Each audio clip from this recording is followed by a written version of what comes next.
நீங்கள் பார்த்து கொண்டிருப்பது உங்கள் ஜாஷுவா டிவி. சகல ஜனங்களுக்கும் நற்செய்தி.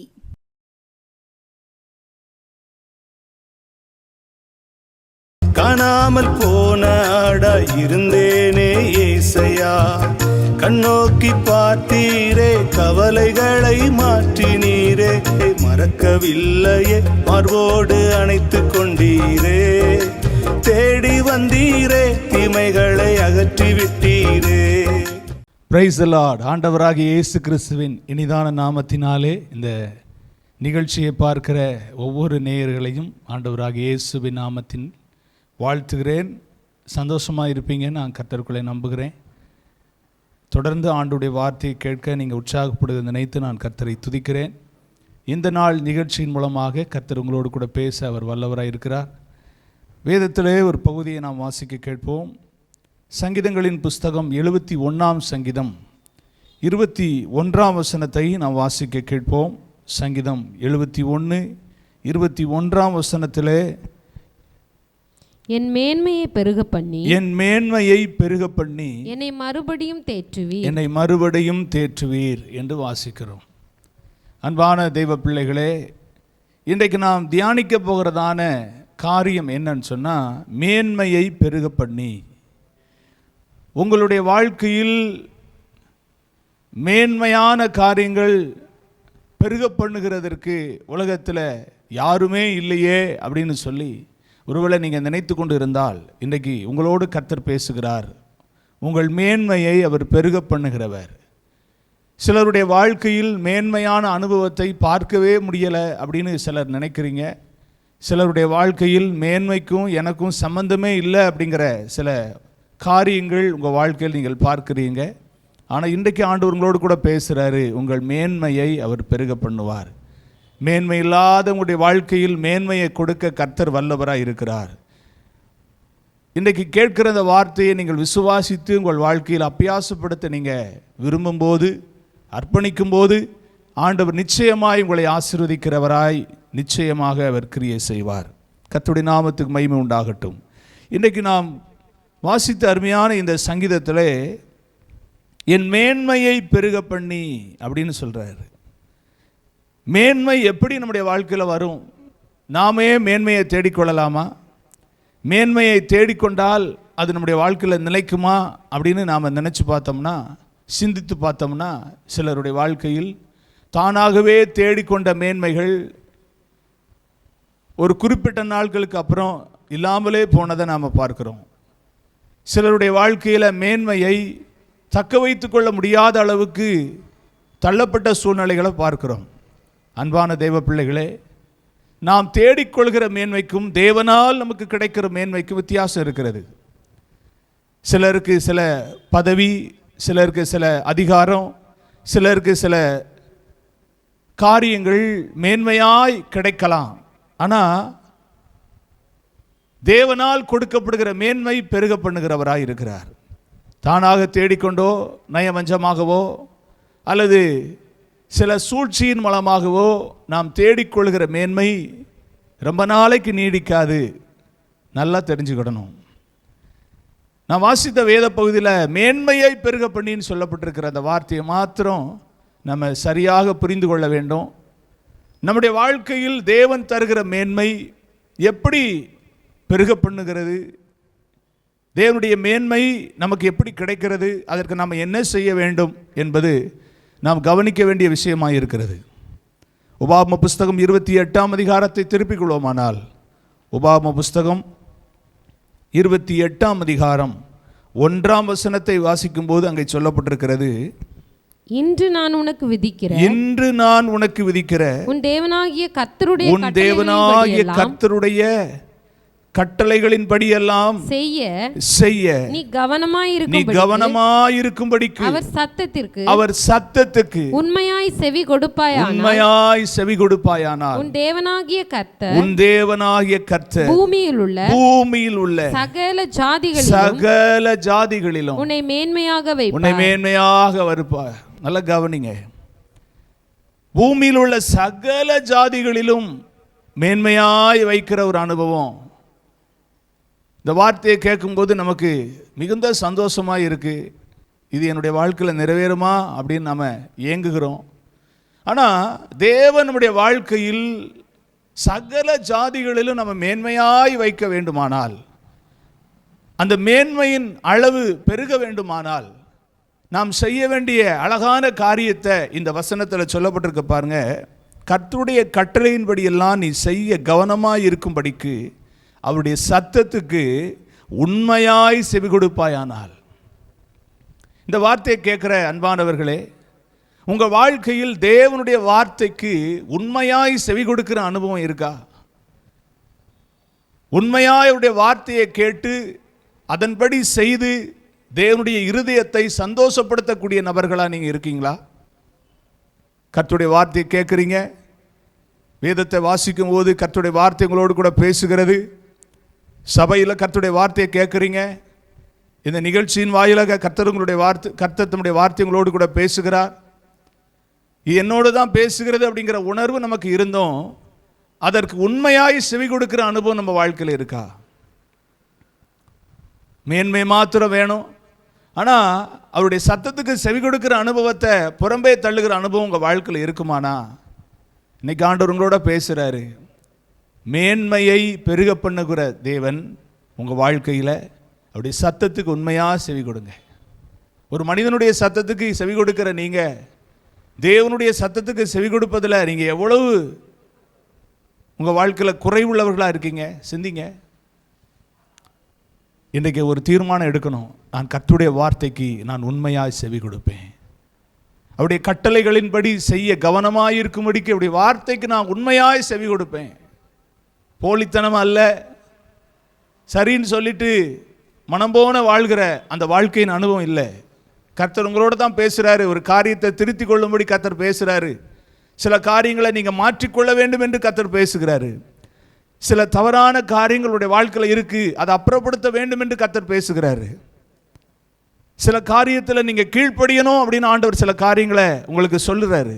அந்த சத்தத்தை கேட்டு உண்மையாய் செவி கொடுத்து வாழ்க்கையில் செயல்முறைப்படுத்துவீர்களானால் சகல ஜாதிகளிலும் உங்களை மேன்மையாக வைப்பார்.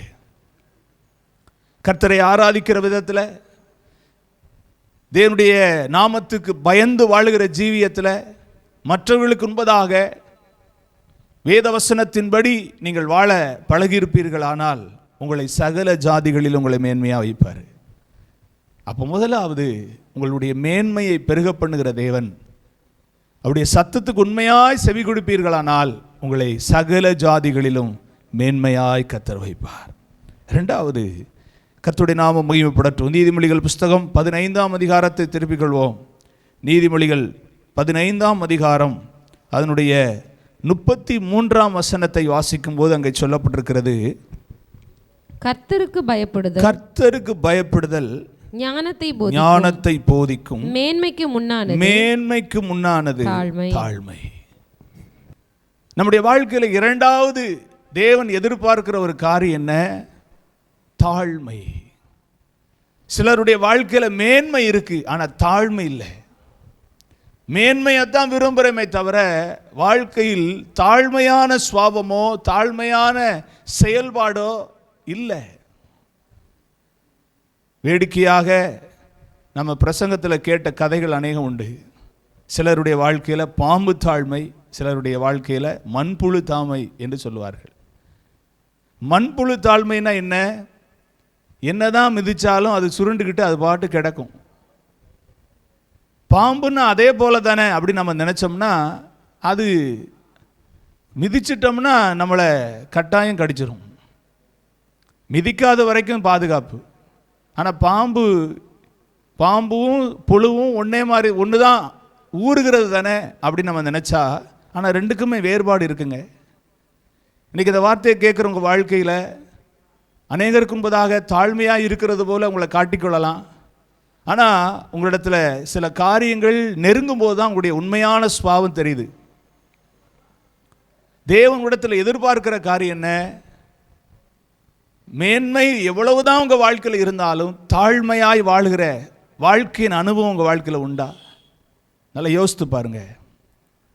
குடும்பத்தில், வேலை செய்கிற இடத்துல, பழகிற இடத்துல, சபையில், சமுதாயத்தில் உங்களை குறித்து என்ன பேசுகிறாங்க, உங்களை குறித்து என்ன வார்த்தையை வெளியில் சொல்கிறாங்க, நல்லா யோசித்து பாருங்கள். உங்களை ஆராய்ந்து பாருங்கள். உங்களுடைய நடவடிக்கைகளை கொஞ்சம் பரிசோதனை பண்ணி பாருங்கள். உங்கள் வாழ்க்கையில் தாழ்மை இருக்கா? ஒருவேளை உங்கள் வாழ்க்கையில் தாழ்மை இல்லைன்னு சொன்னால் உங்கள் மேன்மையில் ஏதோ ஒரு பிரச்சனை வரும்.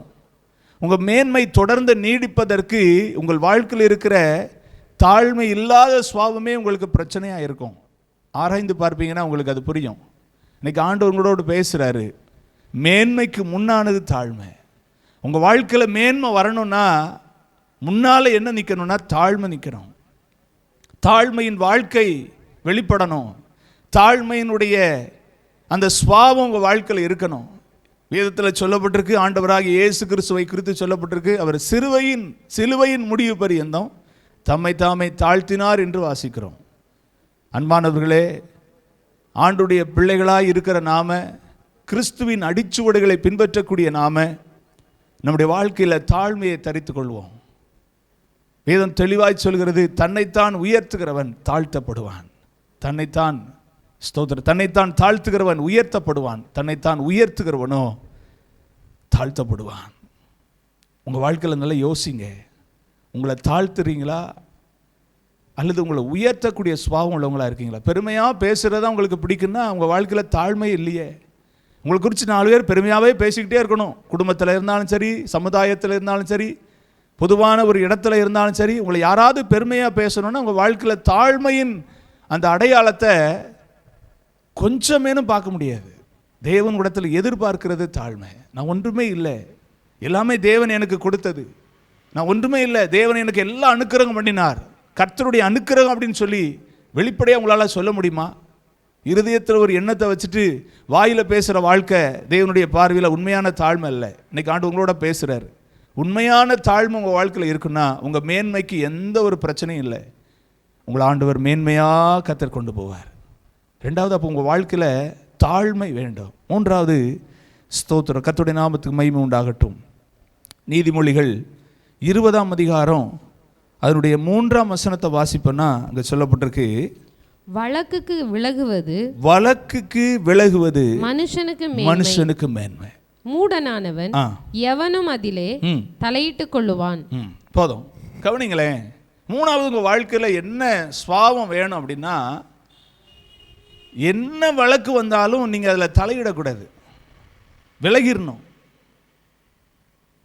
நீங்கள் நியாயாதிபதியாகவோ ஜட்ஜியாகவோ இருக்கக்கூடாது. உங்களை சுற்றி 1000 பிரச்சனை நடக்கலாம். உங்கள் குடும்ப பிரச்சனையாக இருந்தாலும் சரி, மற்ற நண்பருடைய பிரச்சனையாக இருந்தாலும் சரி, சமுதாய பிரச்சனையாக இருந்தாலும் சரி, உங்களுக்கு தொடர்பில்லாத ஏதாவது ஒரு பிரச்சனை ஆனாலும் சரி, நீங்கள் முன்னின்று அதை நான் நியாயம் தீர்த்துருவேன்னு சொல்லி நீங்கள் உள்ளே போய் நிற்கிறது உங்கள் வாழ்க்கையில் உங்கள் மேன்மைக்கு பிரச்சனை. உங்களை ஆண்டவர் ஒரு பாதையில் கொண்டு போகிறாருன்னா நீங்கள் சரியாக அந்த பாதையில் போகணுமே தவிர தேவையில்லாத வழக்குகளில் தலையிடக்கூடாது. நான் எல்லாத்தையும் சரி பண்ணிடுவேன், நான் எல்லாத்துக்கும் நீதியை நிலைநாட்டிடுவேன், இதெல்லாம் தேவையில்லாத விஷயம்.